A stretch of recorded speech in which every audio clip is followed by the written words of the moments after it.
Bien amigos, bienvenidos nuevamente a su canal Tecnodata. Hoy traigo un video bastante interesante, un video bastante útil, que hoy les traigo un video donde les voy a estar dando unos consejos, les voy a estar dejando unos pequeños trucos que les pueden servir para que en sus casas o sus oficinas, en su edificio, tengan un menor consumo de corriente, que ahorren, una manera de ahorrar corriente y evitar fugas de corriente innecesarias que lo único que hacen es que se eleve el consumo de corriente en nuestras casas y el recibo de la luz llegue más costoso. Bien, es que a la hora de hacer instalaciones eléctricas se cometen muchos errores que nos cuestan dinero y esos errores se pueden corregir, lo cual al corregir esos errores, eso nos puede ayudar a que el consumo de corriente sea más eficiente, no se presenten estas fugas, estas pérdidas de corriente y el recibo de luz no salga tan costoso, sino que salga, no se genere un gasto innecesario, pues simplemente se pague lo que se consume. Bien, lo primero que podemos chequear es en las instalaciones eléctricas, que vamos a hacerlo con este ejemplo. Supongamos que estos son dos cables y necesitamos conectar un cable con otro, entonces hacemos un empalme. Aquí tenemos los dos cables y hacemos el empalme. Pongamos que este cable viene por una tubería y necesitamos que salga para otra, entonces hacemos el empalme y ya aquí estaremos pasando la corriente. De aquí necesitamos derivar a otro cable, entonces ya ahí buscaremos otro cable, se lo unimos aquí también y ya tenemos tres cables. ¿Qué pasa aquí? ¿Cuál es el error? El error se da cuando este empalme no aislado correctamente, o sea, no se le coloca su cinta aislante. Esto queda dentro de las tuberías y esto puede estar en contacto con el cajetín o con la pared y por allí se presenta una fuga de corriente. Y entonces así nosotros no estemos usando los aparatos, recuerden que por aquí fluye una corriente y esa corriente, una parte de ella escapa hacia la pared y vamos a tener un consumo constante que se va a ver reflejado en el recibo de luz, en el medidor, en el consumo final. Y esto lo podemos solucionar aislándolo de manera correcta para que no hayan fugas. Bien, ese es uno de los consejos que les puedo dar. Pueden revisar todas las conexiones de su casa, todos los empalmes y que todos estén correctamente aislados. Bien, otro problema que se suscita en las conexiones eléctricas, que hace que perdamos corriente, que tengamos un consumo inútil, que no nos sirve para nada, que simplemente nos hace la factura más costosa, es cuando hacemos un empalme, unimos dos cables, vamos, aquí tenemos estos dos cables porque necesitamos alargarlo, y lo hacemos con cables de diferentes medidas. Vean que aquí viene un cable grueso y aquí va a un cable fino. Entonces, ¿qué ocurre aquí? Este cable, como es más grueso, la corriente circula más fácil, o sea, tiene menor resistencia que este, que es más pequeño. Entonces aquí viene la corriente y de repente se consigue con un cable o un conductor más pequeño. Entonces aquí, en cierta forma, le restringe un poquito el paso de la corriente. ¿Y qué hace? Esto se calienta por el roce y ese calentamiento hace que se eleve el consumo innecesariamente. Entonces, si yo traigo este circuito con un cable, tengo que seguirlo con un cable de la misma medida. Parece algo tonto, pero es algo que genera consumo. Entonces ya llevamos dos. Si vamos sumando todos los problemas y nosotros tenemos todos esos problemas en la casa, vemos que sí nos podemos ahorrar algo. Entonces recuerden, los empalmes entre cables tienen que ser del mismo espesor, del mismo diámetro. Bueno, ellos vienen por numeraciones, tienen que ser del mismo número y del mismo tipo. También un empalme mal hecho también genera puntos calientes. Bien, ese es otro consejo. Bien, otro problema que yo he visto mucho, me han presentado muchos casos, es a la hora de un circuito de lámparas. A la hora de una lámpara, vamos a poner aquí que esto representa una lámpara, un foco, y tenemos el apagador. Entonces este es el switch. Apagador o switch es esto que tenemos aquí, que es donde se prende y se apaga el bombillo. Recuerden que él interrumpe una sola línea. Tenemos lo que es la alimentación, ¿verdad? Tenemos la fase y tenemos el neutro. Y aquí el bombillo tiene dos cables, fase y neutro. Entonces aquí ocurre un problema, que es a la hora de interrumpir el cable. Si interrumpimos el neutro y dejamos la fase directa, eso quiere decir que nosotros aquí le vamos a dar y se va a apagar, pero por aquí va a quedar circulando una corriente y aquí se va a generar un consumo pequeño, pero se va a generar. Y si tenemos todos los bombillos y sumamos todo el consumo, ya se vuelve algo significativo, más malos empalmes, más empalmes que no fueron correctamente aislados, entonces todo eso va sumando, bueno, sumándole a la empresa de electricidad y restándonos a nosotros. Entonces esto también hay que revisarlo. Recuerden que lo correcto es interrumpir la fase, o sea que aquí tiene que llegar la fase y se interrumpe la fase y el neutro queda directo. Si nosotros desconectamos aquí, la corriente llega hasta aquí y no se genera ese consumo innecesario. El hecho de cortar el neutro y no la fase también nos crea un problema de parpadeo en luces LED. Bien, este es otro consejo. Otra cosa que nos puede generar un consumo, y este sí nos generaría un consumo un poquito más elevado, es con la puesta a tierra. Recuerden que la mayoría de los artefactos eléctricos o electrodomésticos, que su carcasa o su parte exterior es metálica, ellos tienen un cable adherido a esa parte metálica, que es el cable tierra, y ese puesta a tierra se usa para protegernos a nosotros de una descarga y para proteger al equipo. Entonces, si por alguna razón el equipo sufre una derivación de la fase, o sea, la fase entra en contacto con su parte metálica, si nosotros tocamos esa parte metálica, sufrimos una descarga.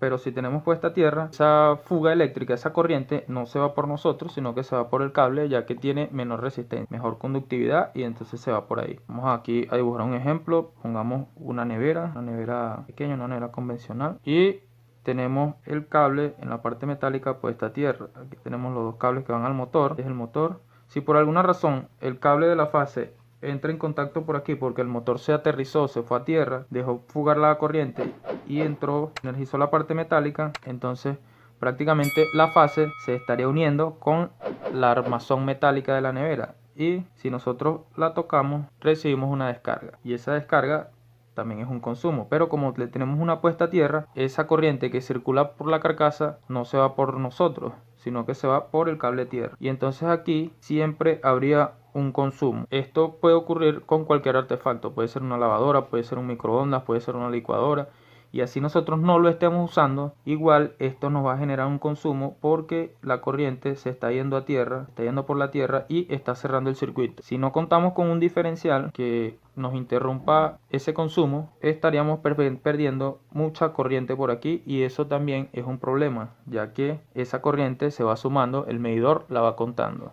Es una corriente que se está consumiendo. Entonces lo ideal es corregir esto. ¿Cómo? Con un diferencial. Si tienen un diferencial, la corriente que entra por aquí a nuestras casas no va a ser la misma que vuelve, y ese es el trabajo del diferencial. El diferencial es un aparato que sensa el consumo de corriente de la casa. Si en esta casa se consumen 30 amperios, o sea, por el neutro tienen que retornar los mismos 30 amperios. Entonces, si él detecta que no está llegando a la misma cantidad de corriente, él se activa y se abre el contacto y nos quita la corriente. Si esta corriente que entra aquí se está yendo por la tierra y no por el neutro, no va a llegar la misma al diferencial, lo cual hace que se active. Pero si no tenemos el diferencial, esto va a ser una fuga constante en cualquier aparato que esté ido a tierra, y nos va a generar un alto consumo, lo que se traduce en pérdidas monetarias. Bien, otro ejemplo, otro consejo, otra manera de ahorrar dinero es que a veces nosotros tenemos aparatos que consumen, o un circuito, pongamos un circuito que va a la parte de la cocina, y la cocina genera un consumo de 20-30 amperios. Si nosotros usamos un cable muy delgado para ese circuito, un cable muy finito, muy pequeño, para todo ese circuito, estaríamos sobrecargando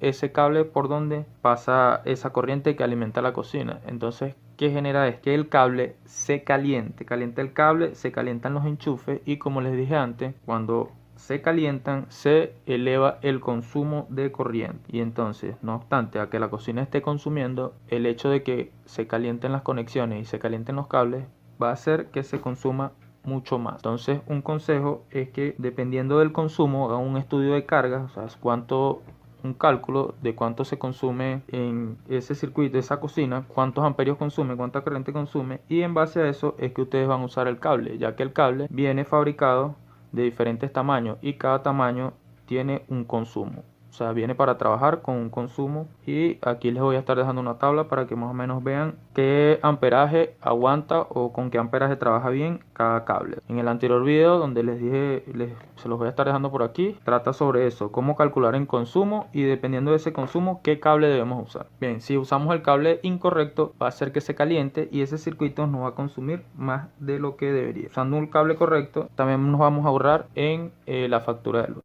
Otro consejo, y que es un error muy común, pasa en las conexiones. Estas son las conexiones, aquí es donde van los cables. Una mala conexión aquí puede generar que se caliente y se sulfaten, y esto hace que, no sé si ustedes han tocado alguna vez un enchufe un apagador o como estos que se calientan, es porque hay una fuga de corriente, no está trabajando bien, hay una mala conexión y se calientan. Vean aquí, esto fue una mala conexión, estaban flojos, se calentó de más y vean cómo se fundió. Esto antes de fundirse, vean que se fundieron los dos, tuvo que haber generado un alto consumo. Entonces esto es muy importante, que en estos puntos las conexiones se hagan de manera correcta. O sea, aquí les voy a mostrar cómo hacerlo de manera correcta. Supongamos que este es el cable que vamos a conectar y mucha gente lo hace de esta manera. Lo ponen aquí, simplemente le dan una vuelta que medio se conecte ahí y lo aprietan. Y vean lo que pasa. Vean que muchos cables no quedan en contacto con la conexión, quedan la mitad prácticamente del cable porque lo apreté y ellos se salieron. Entonces así lo dejan. ¿Y qué hace eso? Eso le crea resistencia a la corriente, ya que no se está usando el 100% del conductor. Y los electrones se acumulan en una parte pequeña del cable, lo cual crea que esto se caliente y genere fallas y consumo. Entonces la manera correcta de hacerlo sería abrir esto. Muchos lo hacen por flojera, por ahorrarse en tiempo, y a la larga les sale más costoso. Entonces la manera correcta de hacerlo es que descubramos más cables, así aproximadamente, y lo ponemos aquí abajo, le damos la vuelta completamente, que abarque todo el tornillo, volvemos aquí al principio y damos vuelta sobre el cable. Aquí le damos vuelta aquí y lo apretamos con ayuda del alicate. Prácticamente lo abrazamos totalmente con el cable y aquí le damos vuelta. Ahí el cable rodea totalmente el tornillo, el contacto, y ahora sí lo apretamos. Aunque ahora queda totalmente en contacto con el tornillo. Esa es la manera correcta de hacerlo. Entonces ya saben que de esta manera pueden ahorrar también. Ya vean que son varias las maneras y varios los errores que se pueden cometer. Y si no estamos pendientes de eso y no los corregimos, entre todos nos van a aumentar significativamente la cuenta de la luz. A la hora de conectar esto, vean que estos son pasantes, también se cometen errores. Muchas personas ven que esto es muy finito y les da flojera organizar el cable, les da pereza, y entonces lo que hacen es que dividen el cable, cortan esta parte y solo introducen la mitad del cable. Eso es un error también, porque recuerden que estamos reduciendo el tamaño. Estamos cortando aquí, él viene de un tamaño aquí y se reduce. Eso genera que se caliente y nuevamente nos genera un consumo totalmente innecesario y que se puede evitar. Otros solamente por apurados, que no quieren perder mucho tiempo, según ellos perder tiempo, pero vean que no es perder el tiempo, solamente introducen una parte aquí y aprietan de una vez. No, lo ideal es que esto traspase completamente al otro lado, que quede de esta manera. Esto es una buena conexión y recuerden que tenemos que apretarlos bien, todos los contactos que nosotros hagamos, todo lo que nosotros, los bornes que nosotros conectemos a cables, tenemos que apretarlos bien para que no queden separados y salte la corriente, ya que eso desgasta el cable, desgasta el borne y también nos produce recalentamiento. Entonces esta es la manera correcta de instalarlo. Claro, aquí yo ya había pelado esto, pero simplemente ustedes tienen que quitar la cubierta de lo necesario para que salga por aquí. Tampoco es que le va a quedar hasta aquí, hasta ahí, hasta donde se los. También tenemos este tipo de conexiones, que son dos. Vean que son dos entradas, una aquí y una aquí. Y muchas personas, como está aquí en este ejemplo, le ponen un solo cable y ya, por no dividir el cable y ponerlo ahí, ¿no? Le ponen uno solo. Y entonces volvemos a lo mismo, lo estamos conectando mal, estamos reduciendo su capacidad de continuidad, o sea, estamos dejando el punto en contacto menor y eso genera que se caliente. No tenemos un buen contacto. Las malas conexiones generan recalentamientos y los recalentamientos generan consumo de corriente y ese consumo de corriente nos genera pérdidas, nos genera gasto. Entonces es algo que se puede evitar. Lo correcto sería que nosotros dividamos el cable a partes relativamente iguales. Entonces vean, uno por aquí, otro por allá. Y nuevamente lo apretamos bien, lo apretamos con fuerza, que quede un buen contacto entre el cable y el borne. Entonces esta es la manera correcta de hacerlo. También otra cosa que nos puede generar que se calienten los tomacorrientes, que se calienten los cables, es sobredimensionar el consumo de cada artefacto, de cada pieza. Vean que aquí no sé si pueden observar, ahí dice 15 amperios. 15 amperios, recuerden que amperios es corriente, es el consumo. Entonces esto quiere decir que este toma corriente soporta 15 amperios. Si nosotros aquí le conectamos una extensión y conectamos varias cosas a esa extensión, estaríamos sobredimensionando la capacidad de la estaríamos sobrepasando. Eso va a generar que esto se caliente y que aumente el consumo. Vean que aquí tenemos este es un protector de voltaje que también nos dice cuánto soporta, cuánto consumo, cuánta corriente soporta. Vean, ahí dice su carga máxima es de 30 amperios. Si nosotros lo sobrepasamos, si no lo dañamos, lo hacemos que se caliente, y si hacemos que se recaliente, eso nos va a consumir más corriente, y así pasa con todo. Entonces esos son otros consejos y otras técnicas para que tengamos una buena instalación eléctrica, que no tengamos problemas de que podamos dañar cosas, se puedan dañar. Y lo más importante es que vamos a ahorrar, vamos a tener un gasto innecesario, y al mismo tiempo es bueno ya que colaboramos con un consumo de energía eficiente, y bueno, a la larga todo eso suma cuestiones de medioambientales también, ya que no estaríamos ocasionando consumos innecesarios y generaríamos menos carga. Otro consejo que les puedo dar es que hay aparatos que no es necesario que estén siempre conectados, porque un aparato conectado, así lo tengamos apagado, un aparato eléctrico, por ejemplo un televisor, un cargador de teléfono, un radio, por más que lo tengamos apagado, si lo tenemos conectado a la red eléctrica, él siempre va a estar generando un consumo. Entonces lo ideal sería que las cosas que dejemos de utilizar las desconectáramos, y así evitáramos ese consumo latente que queda allí. Nada más dejáramos conectados los esenciales, que como podría ser una nevera, que si dura mucho tiempo conectado, o un aire acondicionado. Del resto, después que los usemos, los podemos desconectar, y así ahorramos, evitamos ese consumo y ayudamos al medio ambiente también. Bueno amigos, entonces esos fueron unos consejos que yo les puedo dar. Espero que les sirvan, los pongan en práctica, y bueno, que se ahorren en esa factura de electricidad. Bien amigos, espero que se suscriban al canal, que le den like a los demás videos, dense una vuelta por el canal, el video es bastante interesante, y hasta un próximo video.